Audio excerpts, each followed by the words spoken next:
Per me rimarrà indimenticabile quel 7 aprile del 2020, dove purtroppo da solo mi sono trovato in Piazza dei Signori a rappresentare la comunità in un momento di commemorazione appunto delle vittime del bombardamento.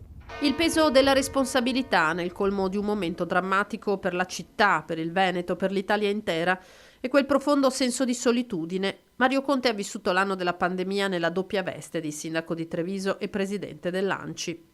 C'è stato un vortice di emozioni e di preoccupazioni che ha travolto il sindaco di Treviso, così come tutti gli altri sindaci, che però hanno saputo far squadra.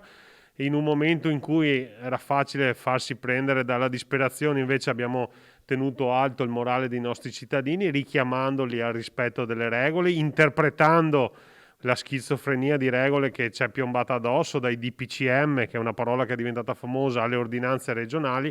I sindaci rispondevano sempre presenti. La preoccupazione per l'epidemia che si diffondeva, per le ricadute economiche, per la tenuta stessa del bilancio del comune. Questi ultimi mesi, quelli della seconda ondata, i più difficili, secondo Conte, per l'alto numero di decessi nel territorio. Da primo cittadino non rinnega nessuna decisione presa in questo lungo anno di emergenza. Sono consapevole che qualche volta possa essere stato anche impopolare.